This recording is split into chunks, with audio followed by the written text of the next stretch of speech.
மருந்து மாத்திரையே இல்லாமல் உடலுடைய விரைப்புத்தன்மையை சீராக்கணும்னா பெரிய அளவில் உதவி செய்யக்கூடிய ஒரு அருமருந்து எதுன்னு பார்த்தீங்கன்னா தண்ணீர் குடிக்கின்ற ஒரு பழக்கம் தான். இன்றைக்கி தண்ணீர் யாரெல்லாம் சீராக குடிக்கிறோமோ அவங்களுடைய செக்ஷுவல் பர்ஃபார்மன்ஸ் மற்றவர்களை விட கூடுதலாக இருக்கிறத பார்க்க முடியும். It's a medically proven theory. இது ஆராய்ச்சி பூர்வமாக நிரூபிக்கப்பட்ட ஒரு உண்மை. நிறைய பேர் தூக்கத்திற்காக கொடுக்கக்கூடிய மன ஆற்றலுக்காக கொடுக்கக்கூடிய மருந்துகளை அதீதமாக சாப்பிட்டு இன்றைக்கு கலவியில் அதீத பர்ஃபார்மன்ஸ் கிடைக்குது அப்படிங்கிற ஒரு மித்தோடு இருக்கிறத பார்க்குறேன். இன்றைக்கு அமெரிக்காவில் நிறைய இடங்களில் இன்றைக்கி நான் பார்க்குறேன், அவங்க நிறைய வகையான மன அழுத்தத்தை குறைக்கக்கூடிய மருந்துகளையே தடை செஞ்சுருக்காங்க. ஆப்பிரிக்காவில் இருக்கக்கூடிய பழங்குடியினரும் இன்றைக்கு ஒரு பெரிய பழக்கம் இருக்கிறத பார்க்குறேன். என்ன தெரியுமா? அவர்களுடைய குழந்தையின்மையோடு யாராவது இருக்காங்க, அல்லது 3 குழந்தை 4 குழந்தை, பெண் குழந்தையா இருக்குது, ஆண் குழந்தை வேணும் அப்படின்னு நினைக்கக்கூடியவங்க யாராவது இருக்காங்க அப்படின்னா, அவர்கள் வேட்டைக்கு செல்லும் போது வேட்டையில் கிடைக்கக்கூடிய ஆண் விலங்காக அது இருக்கும்போது அதோடைய ஈரல், அதோடைய மண்ணீரல், அதோடைய விதைப்பை மற்றும் அதோடைய எலும்புகள் சேர்ந்த விஷயங்களை யார் அந்த கூட்டத்தில் குழந்தையின்மையோடு இருக்காங்களோ அல்லது ஆண் குழந்தையற்று இருக்கார்களோ அவர்களுக்கு அந்த உணவை கொடுக்க வேண்டும், ஃபர்ஸ்ட் ப்ரையாரிட்டியில் கொடுக்க வேண்டும் அப்படிங்கிறது தான் இன்றைக்கு தியரி. இதை ஒரு தாரக சட்டமாகவே வச்சிருக்கிறது பார்க்கும். இப்போ அந்த மாதிரி எடுத்துக்கொள்ளும் போது என்ன ஆகும்?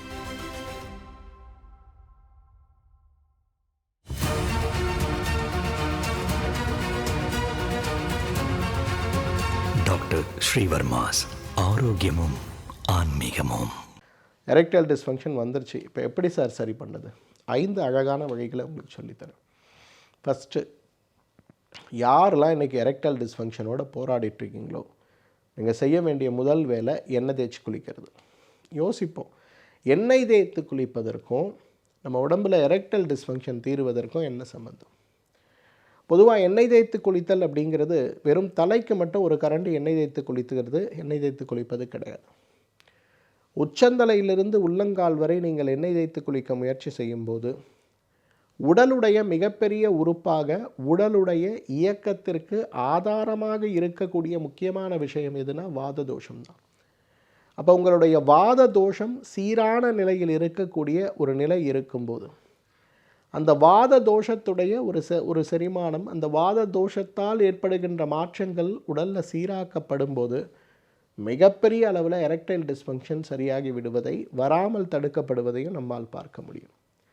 இன்றைக்கி யாருக்கெல்லாம் 20 வயசில் 17 வயசில் வீட்டில் ஆண் பிள்ளைகள் இருக்காங்க, இந்த வீடியோ பார்த்துட்டு இருக்க ஒவ்வொரு தாயுமே, தங்கையுமே, மனைவியுமே கணவனுக்கு வாரத்துக்கு ஒரு முறையாவது நல்ல விளக்கெண்ணெய் ஒரு 100 மில்லி வாங்கி சூடு பண்ணி அந்த சூடான விளக்கெண்ணெயை கழுத்திலிருந்து கால் வரையிலும் உடம்புக்கு தடவுங்க.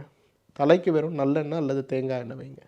தலைக்கு எப்பொழுதுமே விளக்கெண்ணெய் வைக்கக்கூடாது. உடல் சூடு அதிகமாக இருந்தால் தவிர மற்ற நேரங்களில் வைக்கக்கூடாது. அப்போ உடல் முழுவதும் விளக்கெண்ணெய் தேய்த்து ஒரு 5 நிமிடம் 10 நிமிடம் அரை மணி நேரம் கழித்து நீங்கள் குளிக்க வச்சிங்கன்னா இந்த பிள்ளைங்களோட உடம்பில் இருக்கக்கூடிய சூடு அப்படியே ஒன்றுக்கு வழியாக வெளியில் போகிறத பார்க்க முடியும். நமக்கு எல்லாருக்கும் தெரியும், நைட் ஃபால்னு சொல்லக்கூடிய விந்து எப்போ குழந்தைகளுக்கு முந்தோம்? உடல் சூடாகும் போது தான். ஒருவேளை உடல் சூடு நீங்கள் குறைச்சிக்கிட்டிங்கன்னா என்ன ஆகும்? உங்களுக்கு எந்த பிரச்சனையுமே இருக்காது. அவ்வளவு அழகாக உடல் ஆரோக்கியமாக இருக்கிறத நம்ம பார்க்க முடியும். இப்போ விளக்கெண்ணெயை உடல் முழுவதும் பூசி அரை மணி நேரம் 1 மணி நேரம் அமர வைத்து குளிக்க வைக்கும்போது அவங்களுடைய உடல் சூடு குறையும் போது எரெக்டைல் டிஸ்ஃபங்க்ஷன் சார்ந்த விரைப்புத்தன்மை குறைபாடு சார்ந்த பிரச்சனைகள் மிகப்பெரிய அளவில் மாறி போய்விடுவதை பார்க்க முடியும். ஸோ முதல்ல நம்ம செய்ய வேண்டியது என்ன? எண்ணெய் குளியல். 2வது, தண்ணி குடிக்கணுங்க. இன்றைக்கி யாருக்கெல்லாம் விரைப்புத்தன்மை குறைபாடு இருக்கோ நான் சொல்கிற ஒரு ட்ரையல் பண்ணி பாருங்களேன். காலையில் எழுந்தவுடனே ஒரு 300 மில்லி ஹாட் வாட்டர், நல்லா கொதிக்கிற தண்ணி, நம்ம காஃபி குடிக்கிற மாதிரி சிப் பை சிப்பு குடிக்க முடியுமான்னு பாருங்கள். அடுத்து ஒவ்வொரு 3 மணி நேரத்துக்கு ஒரு முறையும் அதே போல் பை காஃபி சிப் பண்ணி குடிங்க. இதை கரெக்டாக ஒரு 30 டேஸ் ஃபாலோ பண்ணுங்கள்.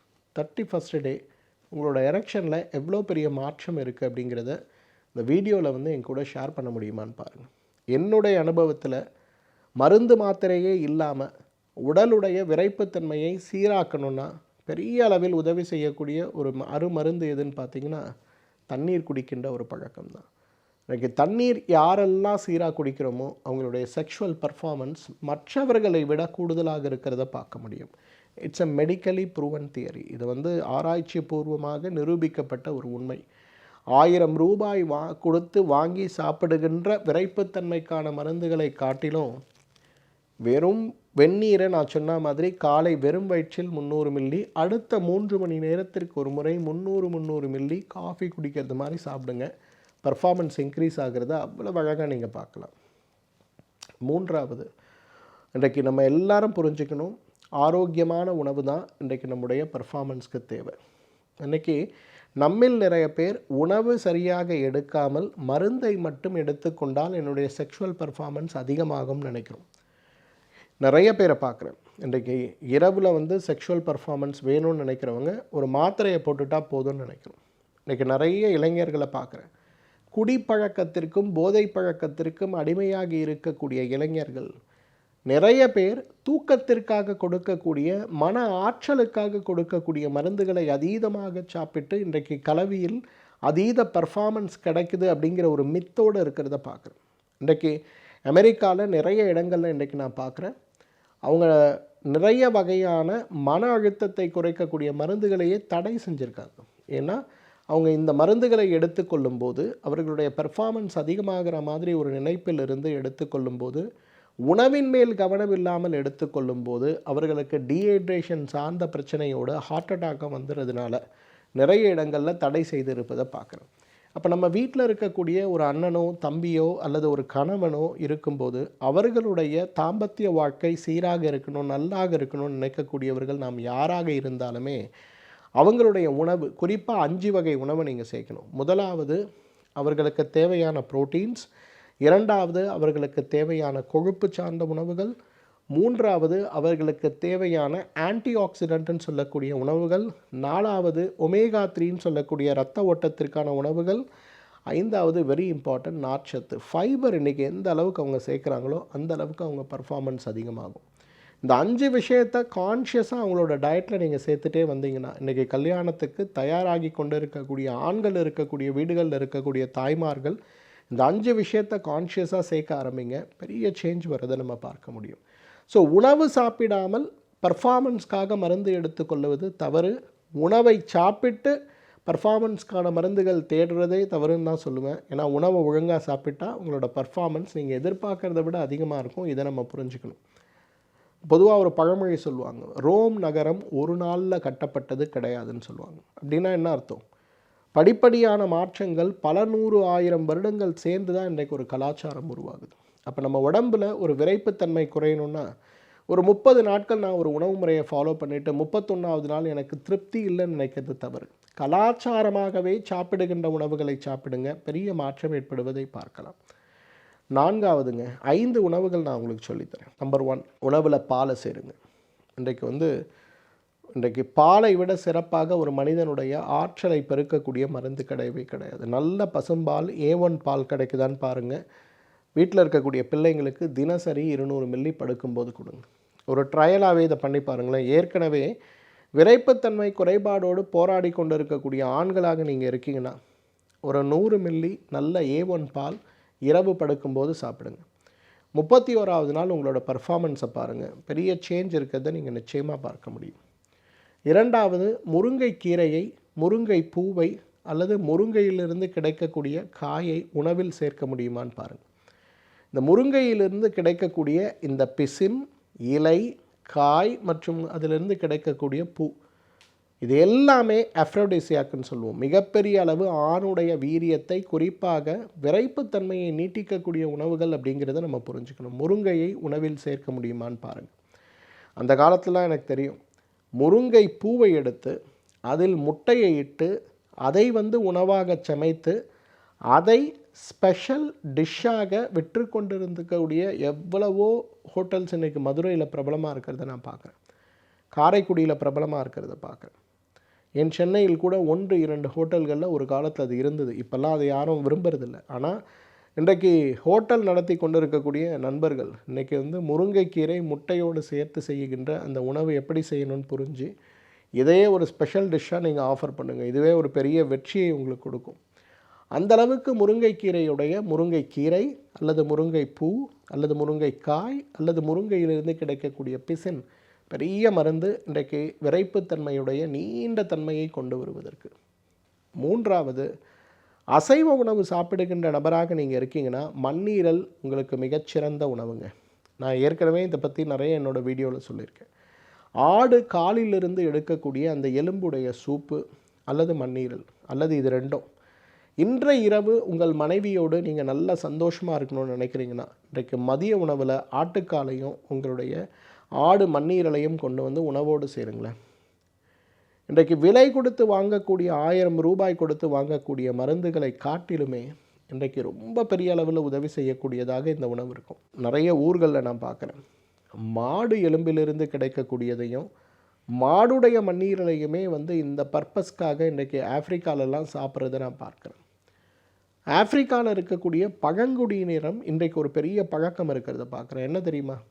அவர்களுடைய குழந்தையின்மையோடு யாராவது இருக்காங்க, அல்லது 3 குழந்தை 4 குழந்தை, பெண் குழந்தையாக இருக்குது, ஆண் குழந்தை வேணும் அப்படின்னு நினைக்கக்கூடியவங்க யாராவது இருக்காங்க அப்படின்னா, அவர்கள் வேட்டைக்கு செல்லும்போது வேட்டையில் கிடைக்கக்கூடிய ஆண் விலங்காக அது இருக்கும்போது அதோடைய ஈரல், அதோடைய மண்ணீரல், அதோடைய விதைப்பை மற்றும் அதோடைய எலும்புகள் சேர்ந்த விஷயங்களை யார் அந்த கூட்டத்தில் குழந்தையின்மையோடு இருக்காங்களோ அல்லது ஆண் குழந்தையற்று இருக்கார்களோ அவர்களுக்கு அந்த உணவை கொடுக்க வேண்டும், ஃபஸ்ட் ப்ரையாரிட்டியில் கொடுக்க வேண்டும் அப்படிங்கிறது தான் இன்றைக்கு தியரி. இதை ஒரு தாரக சட்டமாகவே வச்சுருக்கிறத பார்க்கணும்.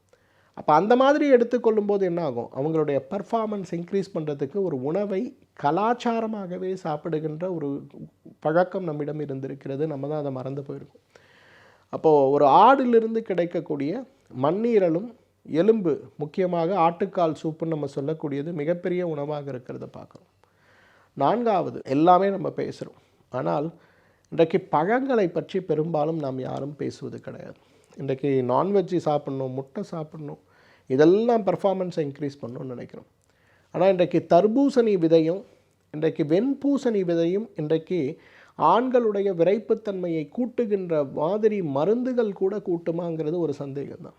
தர்பூசணி விதை பொதுவாக நம்முடைய கலாச்சாரத்தில் நம்ம பயன்படுத்துவது கிடையாது.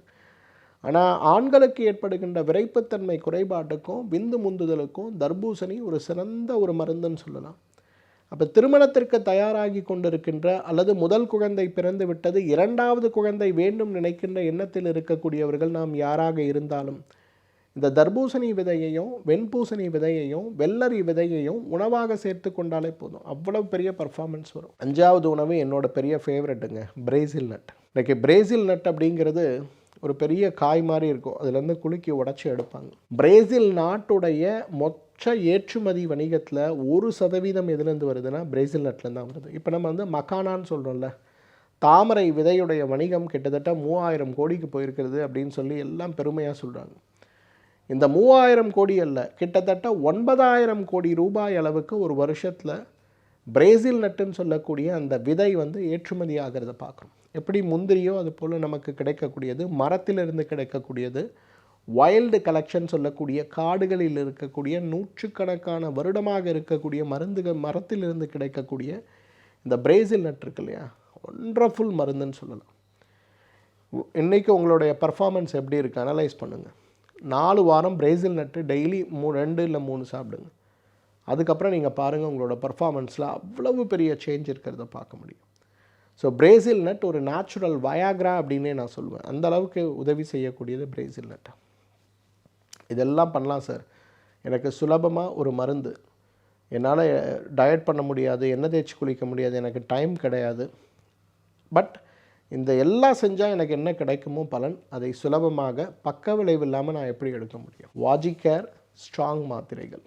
இந்த வாஜிகேர் ஸ்ட்ராங் மாத்திரைகள் அப்படிங்கிறது நிறைய என்னோடய நிகழ்ச்சியில் நான் சொல்லியிருக்கேன், பேட்டிகளில் சொல்லியிருக்கேன். ஒரு மனிதனுடைய பர்ஃபார்மன்ஸ் வரணுன்னா அந்த இடத்துல 5 விஷயம் ரொம்ப இம்பார்ட்டண்ட். உங்களுடைய உடம்பு, உங்களுடைய மனசு, உங்களுடைய இதயத்துடைய செயல்பாடு, உங்களுடைய மூளையுடைய செயல்பாடு, இது எல்லாத்துக்கும் மேலே உங்கள் உடம்பில் இருக்கக்கூடிய ஹை ஹார்மோன் இன்டென்சிட்டாக ஒர்க் பண்ணக்கூடிய அந்த ஒரு நிலை. இந்த 5மே உங்களுக்கு எப்போ கரெக்டாக இருக்கோ அப்போ உங்களுடைய பர்ஃபார்மன்ஸ் நீங்கள் எதிர்பார்க்குறத விட பெட்டராக இருக்கிறத பார்க்க முடியும். அப்போ அந்த பர்ஃபார்மன்ஸ்க்கு நம்ம என்ன பண்ணணும்? நிறைய விஷயங்கள் சொன்னோம். அதெல்லாம் செய்ய முடியாதவங்க இந்த வாஜிகேர் ஸ்ட்ராங் மாத்திரைகள் காலை 2, மதியம் 2, இரவு 2 எடுத்துங்க. இந்த வாஜிகேர் ஸ்ட்ராங் எவ்வளவு எஃபெக்டிவ்னு நான் சொல்கிறேன் பாருங்களேன். ஒரு ஓய்வு பெற்ற ஒரு வங்கி அதிகாரி என்னை பார்க்க வந்திருந்தார். 59 வயது. அவங்க மனைவி வந்து இந்த கோவிடில் வந்து தவறிட்டாங்க. 2 பசங்க, 2 பேருமே கல்யாணம் ஆகிடுச்சு, அமெரிக்காவில் போய் செட்டில் ஆகிட்டாங்க. அப்போ இவருக்கு வந்து 59 வயதில் இருக்கக்கூடிய தனிமை, மனைவி இல்லாமல் இருக்கக்கூடிய சிரமம், 58 வயசு வரலும் பேங்க்குன்னு ஓடியாச்சு, பெரிய பதவி, நிறைய tough decisions, one of the best எம்ப்ளாயின்னு சொல்லி அவார்டு வாங்கியிருக்காரு, எல்லாமே நல்லாயிருக்கு. ஆனால் ரிட்டையர்மெண்ட்டுக்கு அப்புறம் வாழ்க்கை என்ன? அது கூடவே அடிக்கடி வரக்கூடிய தனிமையால் ஏற்படுகின்ற நோயால் பாதிக்கப்படும் போது பசங்களே என்ன சொல்லியிருக்காங்க, இல்லை எங்களுக்காக இல்லைனாலும் உங்களுக்காக you have to get married again அப்படின்னு சொல்லிட்டு ஒரு 40 வயது இருக்கக்கூடிய அவங்களும் ஏற்கனவே கணவனை இழந்த ஒரு பெண் அவங்களோட ஃபேமிலி சர்க்கிள்லேயே பார்த்து கல்யாணம் பண்ணி வச்சுட்டாங்க. பட் இப்போ தான் பிரச்சனை வருது. அவர் கிட்டத்தட்ட ஒரு 4-5 வருடங்களாக தாம்பத்தியமே இல்லாமல் இருந்திருக்காரு. பட் திருமணம் ஆன பிறகு கணவன் மனைவிக்கு இருக்கக்கூடிய இணைவு தேவை அப்படிங்கிற ஒரு நிலை வரும்போது அவரால் சுத்தமாக பர்ஃபார்மன்ஸ் பண்ண முடியல. எரெக்ஷனே கிடையாது. என்னதான் வயதான பிறகு உடலுடைய மனதுடைய துணைக்காக தேடிக்கொண்டு இருந்தாலும் அந்த உடலுடைய தேவைன்னு வரும்போது அவருக்கு அந்த பர்ஃபார்மன்ஸ் பண்ண முடியல அப்படிங்கிற ஒரு நிலை, ஒரு டிப்ரெஷனுக்குள்ளே போகுது. அவரால் பசங்கக்கிட்ட ஓப்பனாக சொல்ல முடியல எனக்கு இந்த ப்ராப்ளம் இருக்குன்னு. வந்திருக்கக்கூடிய பெண்ணிடமும் அவர்களுடைய இயலாமையை அவங்களால சொல்ல முடியல. ஏன்னா அவர்களுடைய எதிர்பார்ப்புன்னு ஒரு விஷயம். இப்போ என்ன பண்ணுறதுனே தெரியலன்னு சொல்லிட்டு ஒரு நாள் கோடம்பாக்கம் மருத்துவமனைக்கு சென்னையில் வந்து என்னை பார்த்து ரொம்ப வருத்தப்பட்டார். ஏன் செஞ்சோன்னு தெரியாமல் செஞ்சிட்டேன், இப்போ இதனால் நான் என்ன பண்ணுறதுன்னு தெரியல, வீட்டில் எனக்கு மரியாதை இல்லாதது போல் ஒரு உணர்வு இருக்குது, பசங்கக்கிட்ட இதை எக்ஸ்ப்ரெஸ் பண்ண முடியல, சூசைட் பண்ணிக்கலாமான்னு தோணுது டாக்டர் அப்படின்னு சொல்லி வருத்தத்தோடு வந்திருந்தார். அப்போ அவருக்கு நான் பொதுவாக அந்த உணவு முறைகள் எல்லாத்தையும் சொல்லி கொடுத்துட்டு அது கூட வாஜிகேர் ஸ்ட்ராங் மாத்திரைகள் காலை 3, மதியம் 3, இரவு 3 சாப்பிடுங்க, நல்ல எரெக்ஷன் வந்த பிறகு 2 குறைச்சிக்கலாம் அப்படின்னு சொல்லி அனுப்பி கொடுத்தேன். 15 நாட்கள் கழித்து மனைவியோடு வந்திருந்தார், மகிழ்ச்சியோடு பேசினார், வழக்கமாக இருந்த டிப்ரெஷன் இல்லை, முகத்தில் இருந்த கவலை இல்லை. அப்புறம் அவங்க மனைவியை கொஞ்சம் வெளியில் போக சொல்லிவிட்டு அப்புறம் என்கிட்ட சொன்னார், என்னுடைய 30 வயதில் என்னோடய பர்ஃபார்மன்ஸ் எப்படி இருந்ததோ அதை விட 2 மடங்கு பர்ஃபார்மன்ஸ் இப்போ என்னால் பண்ண முடியுது. ஒரு நாளைக்கு 1 முறை 2 முறை அல்ல, சில நேரங்களில் தேவைப்பட்டால் 3 முறை கூட கலவியில் என்னால் ஈடுபட முடிகிறது. என்னுடைய வாழ்க்கையே மாறி போய்விட்டது டாக்டர், ரொம்ப மகிழ்ச்சி. என்னுடைய குடும்ப வாழ்க்கையில் முதல் மனைவியோடு நான் இருக்கும்போது கூட வேலை நிமித்தம் குழந்தைகள்னு பெரிய அளவில் என்னால் செக்ஷுவலாக ஹாப்பியாக இருக்க முடிஞ்சது கிடையாது. நான் இன்றைக்கி நான் பார்க்குறேன் என்னோடய வாழ்க்கையில் ரிட்டையர்மெண்ட் லைஃப், தேவையான பணம், வசதி, வாய்ப்பு எல்லாமே இருக்குது. ஆனால் இந்த பர்ஃபார்மன்ஸ் இல்லைன்னு கவலைப்பட்ட நிலை போய் இன்றைக்கி ரொம்ப நல்ல பர்ஃபார்மன்ஸோடு நான் இருக்கேன். நீங்கள் சொன்ன மாதிரி முதல் ஒரு வாரம் 3 மாத்திரை சாப்பிட்டேன், இப்போது 2 மாத்திரைகளாக சாப்பிட்டுட்ருக்கேன் அப்படின்னு சொல்லி மகிழ்ச்சியாக பகிர்ந்துக்கிட்டார். இன்றைக்கி இதுதான் உண்மை.